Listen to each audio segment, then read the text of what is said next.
اعوذ باللہ السمیع العلیم من الشیطان الرجیم بسم اللہ الرحمن الرحیم السلام علیکم وللہ الحمد رب السماوات و رب الارض رب العالمین۔ اسلام جو ایک مکمل ضابطۂ حیات ہے اور دین فطرت ہے،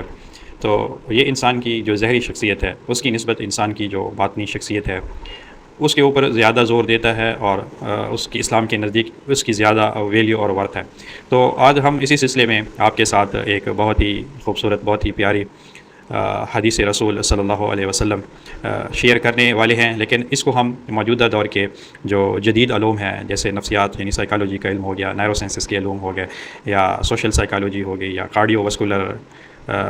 ہیلتھ کے حوالے سے اسی تناظر میں ہم اس حدیث شریف کو سمجھنے اور پرکھنے کی کوشش کریں گے۔ بہت ہی خوبصورت حدیث ہے۔ اس کو روایت کیا ہے حضرت انس بن مالک نے، کہ وہ کہتے ہیں کہ مسجد کے اندر بیٹھے ہوئے تھے، تو اللہ کے رسول صلی اللہ علیہ وسلم نے ایک انصاری شخص کے مسجد میں داخل ہونے سے قبل یہ ارشاد فرمایا کہ تھوڑی دیر میں ایک ایسا شخص داخل ہوگا جو ایک جنتی شخص ہوگا۔ تو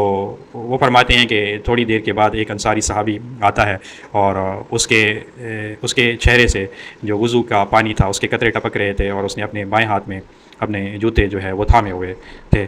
اور وہ فرماتے ہیں کہ مسلسل 3 دن تک اس انصاری صحابی کے آنے پر اللہ کے رسول صلی اللہ علیہ وسلم نے یہی اسٹیٹمنٹ ارشاد فرمائی کہ اب جو شخص داخل ہوگا وہ ایک جنتی شخص داخل ہوگا۔ تو ان میں سے جو حضرت عبداللہ بن عمر بن عاص ایک صحابی ہیں، وہ کہتے ہیں کہ مجھے یہ اسٹیٹمنٹ سن کے بڑا اشتیاق ہوا کہ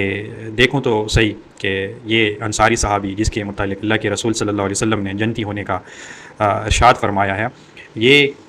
جس طرح کے ہم اعمال کرتے ہیں، ان اعمال سے ہٹ کر کون سا کوئی ایسا غیر معمولی یا ایکسٹرا آرڈینری عمل سر انجام دیتا ہے جس کی بدولت اس کو اتنا بڑا اسٹیٹس جو ہے اللہ کے رسول صلی اللہ علیہ وسلم کی طرف سے عنایت کیا جا رہا ہے۔ تو وہ کہتے ہیں کہ میں نے اپنے والد سے ناراضگی کا بہانہ بنا کر اس انصاری صحابی سے درخواست کی کہ مجھے 3 دن کے لیے اپنے ہاں اسٹے کرنے کی اجازت دے دیں۔ تو پھر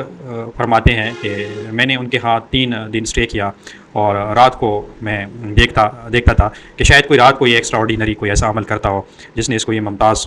رتبہ اور حیثیت عطا کر دیا ہے۔ تو کہتے ہیں مسلسل 3 رات اسٹے کرنے کے باوجود جب میں نے دیکھا کہ وہ بھی اسی طرح ہماری طرح عشاء کی نماز ادا کرنے کے بعد سو جاتے ہیں، آرام کرتے ہیں، اور پھر صبح بیدار ہو کر نماز فجر ادا کرتے ہیں، اس دوران وہ کوئی خاص عمل وہ نہیں کر رہے سوائے اس کے کہ جب ان کی نیند بیدار ہوتی ہے تو وہ اللہ تعالیٰ کی حمد و تسبیح کرتے ہیں اور پھر سو جاتے ہیں۔ تو مسلسل 3 رات اسٹے کرنے کے بعد تو پھر میں نے جب ان سے اجازت طلب کی، تو میں نے پھر انہیں اس ساری حقیقت کا اپنے ہاں ان کے ہاں اسٹے کرنے کا جو حقیقت تھی وہ ان کو میں نے بتا دی، اور ان کے ساتھ بتانے کے بعد میں نے ان سے یہ سوال بھی پوچھا کہ میں نے 3 رات آپ کے ساتھ اسٹے کیا ہے، تو اس دوران میں نے تو کوئی ایسا عمل آپ کا نہیں دیکھا جو ہٹ کے ہو، یا کوئی غیر معمولی ہو، یا ایکسٹرا آرڈینری ہو، جس کی وجہ سے آپ کو اللہ کے رسول صلی اللہ علیہ وسلم نے اتنا بڑا جو ہے اسٹیٹس عطا کیا ہے کہ آپ کی حیات کے اندر ہی آپ کو جنت کی بشارت دے دی ہے۔ تو اس انصاری صحابی نے فرمایا کہ آپ ٹھیک کہہ رہے ہیں، میرے پاس کوئی ایسا ایکسٹرا آرڈینری کوئی عمل یا کوئی ایسی اور کوئی کوالٹی نہیں ہے سوائے ایک چیز کے کہ میں جو اپنے کسی مسلمان بھائی کے لیے دل میں کینہ، حسد اور بغض نہیں رکھتا، اور اسی طرح اللہ تعالیٰ اگر کسی کو نعمت سے نوازتا ہے تو میں اس کی نعمت کے اوپر حسد نہیں کرتا۔ یہ وہ کوالٹی ہے جو میری جو ہے وہ ذاتی ہے، اور میں بھی دیگر لوگوں سے یہ مختلف ہو۔ تو اسی پہ پھر حضرت عبداللہ بن عمر بن عاص فرماتے ہیں کہ بالکل یہی وہ کوالٹی ہو سکتی ہے جس نے آپ کو اس مرتبے کے اوپر پہنچایا ہے۔ تو اب ہم اس حدیث کو تھوڑا سا موجودہ دور کے جو پرووڈ سائنٹیفک نالجز ہیں ہم اس کے حوالے سے تھوڑا سا اس کا تجزیہ کر لیتے ہیں بحیثیت ایک طالب علم کی، کہ اگر ہم پازیٹیو سائیکالوجی کو دیکھتے ہیں تو پازیٹیو سائیکالوجی میں جو اس کے بانی ہیں مارٹن سلیک مین،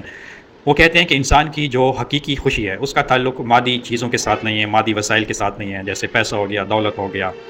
یا بڑا سماجی کوئی اسٹیٹس ہو گیا، عہدہ ہو گیا، بلکہ وہ کہتے ہیں کہ اس کا تعلق آپ کے مثبت جذبات کے ساتھ، اچھے اخلاق کے ساتھ، اچھے سماجی تعلقات کے ساتھ، اور ایک بامقصد زندگی کے گزارنے کے ساتھ حقیقی جو اطمینان ہے، حقیقی خوشی ہے، اس کے ساتھ تعلق ہے۔ اور پھر نیرو سائنسز کے علوم میں اگر ہم دیکھیں کہ پارٹیکولرلی جو برین امیجنگ ہے اسے یہ چیز معلوم ہوتی ہے کہ مستقل انسان کے اندر غصہ، نفرت، حسد، بغض یہ آپ کے دماغ کا وہ حصہ جس کا تعلق آپ کے دماغ جذبات کے ساتھ ہے، اور جو خاص کر خوف اور خطرے کو وہ حصہ پروسیس کرتا ہے، ایمیگڈیلا، اس کے ساتھ ہے، پھر یہ بہت زیادہ ایسی سچویشن میں نفرت و غصے کی صورت میں بہت زیادہ یہ متحرک ہو جاتا ہے، اور ساتھ ساتھ پھر رزلٹ کے طور پہ ہمارا دماغ سٹریس، ڈپریشن اور انزائٹی کی طرف جب جائے گا تو پھر کورٹیسائل جو ہارمون ہے جو اس سچویشن کے اندر پیدا ہوتا ہے وہ زیادہ ریلیز ہونا شروع ہو جائے گا۔ اسی طرح کہ اگر جب ہم معافی یا کمپنسیشنس سے وہ کرتے ہیں، ان کے ساتھ مظاہرہ کرتے ہیں، تو اس کے دوران ہمارے جو دماغ کا وہ حصہ جس کا تعلق جو ہے سوچ کے ساتھ ہے، ڈیسیجن میکنگ کے ساتھ ہے، اور خود کو ڈسپلنڈ میں رکھنے کے ساتھ ہے، یعنی پری فرنٹل کارٹیکس، وہ حصہ جو ہے وہ مضبوط ہوتا ہے، تو جس کے نتیجے میں پھر ہم جو ہے سٹریس میں، ڈپریشن میں، انزائٹی میں اپنے آپ کو کنٹرول میں بھی رکھتے ہیں، اور اس میں ہمارے جو فیصلے ہیں وہ جو ہے وہ زیادہ مضبوط ہوتے ہیں، زیادہ پائیدار ہوتے ہیں۔ اسی طرح جو ہماری ایموشنل ریگولیشن ہے وہ بھی شکر گزاری کے اندر یا کمپنسیشن کے اندر یا معافی کے اندر وہ ہمارے جو جذبات ہیں وہ زیادہ معتدل رہتے ہیں، جس کے نتیجہ میں ہم جو ہے غصے کی طرف یا سٹریس یا ڈپریشن، انزائٹی کی طرف سرٹن سچویشن میں ہم کم جاتے ہیں۔ اور ساتھ ساتھ جو وہ ہمارے دماغ کی وہ صلاحیت ہے جس میں وہ اپنے تجربات سے سیکھتا ہے، جس کو نیرو پلاسٹکسٹی کہتے ہیں، یہ صلاحیت بھی اس دوران مضبوط ہوتی ہے۔ اگر پھر ہم اس حوالے سے اس کی بات کریں جو سائیکو نیرو امیونالوجی ہے، تو یہ کہتی ہے کہ جتنے بھی منفی جذبات ہوں گے وہ ہمارے دماغ کو، ہمارے جسم کے اندر ہارمونز کو، ہمارے مدافعاتی نظام کو، ہماری جسمانی اور جو نفسیاتی صحت ہے اس کو براہ راست متاثر کرتے ہیں۔ اور بہت سی ریسرچ اسٹڈیز کا یہ نچوڑ ہے کہ پھر اس دوران جو دائمی نفرت ہے یا دشمنی ہے یا حسد ہے یا کینہ ہے، یہ ہمارے کورٹیسائلز کو جو اس کے ریشو کو بڑھا دیتا ہے، اور ہمارے جسم کے اندر سوزش یعنی انفلیمیشنز کا جو پروسیس ہے وہ بھی تیز ہو جاتا ہے، اور جس کے نتیجے میں پھر جسم کو جو فطرت نے مدافعاتی نظام امیون سسٹم دیا ہے وہ بتدریج جو ہے کمزور ہونا شروع ہو جاتا ہے، اور انسان پھر بہت جلد ہی جو ہے بیماریوں کا شکار ہونا شروع ہو جاتا ہے۔ جبکہ اس کے مقابلے میں آپ کے اندر جو مثبت جذبات ہیں جیسے معافی ہو گیا، شکریہ ہو گیا،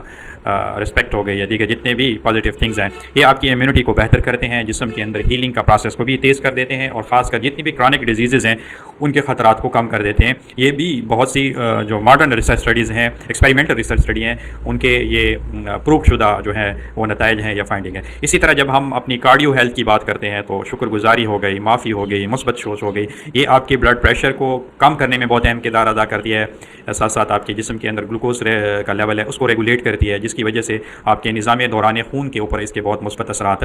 پڑتے ہیں، اور آپ کا جو ہارٹ ریٹ ویریبلٹی ہے وہ بھی توازن کے اندر رہتا ہے۔ اسی طرح اگر ہم بات کریں سوشل سائیکالوجی کے حوالے سے، تو جتنے بھی منفی جذبات ہیں اگر وہ کسی انسان کی شخصیت کا حصہ نہیں ہے، یعنی وہ انسان ان سے پاک ہے، تو وہ شخص معاشرے میں جو ہے بہت ہی زیادہ قابل اعتماد سمجھا جاتا ہے، لوگ اس کے اوپر بھروسہ کرتے ہیں، سوسائٹی کے اندر اس کی کریڈیبلٹی ہوتی ہے، اور وہ اپنے سماجی سیٹ اپ میں ایک بہتر سوشل سٹیٹس بھی رکھتا ہے، اور اس کے اندر لیڈرشپ کی خصوصیات بھی جو ہے وہ نمایاں پائی جاتی ہیں، اور سب سے جو اس کو کی پوائنٹ ہے کہ وہ اس کا جو سماجی ریلیشن ہے یعنی سماجی تعلقات ہیں وہ اس کا مالک ہوتا ہے۔ اس حوالے سے اگر ہم ہارورڈ یونیورسٹی کی 76 سالہ ایک کنٹینیو اسٹڈی دیکھ لیں تو وہاں پہ بھی اس کی بھی جو موسٹ پرمیننٹ فائنڈنگ ہے وہ یہی ہے کہ وہی انسان اس دنیا میں کامیاب، خوشحال اور بامقصد زندگی گزار کے چلے جاتے ہیں جو اپنے سماجی تعلقات کو یعنی سوشل ریلیشنز کو بہتر طریقے سے نبھا کے جاتے ہیں۔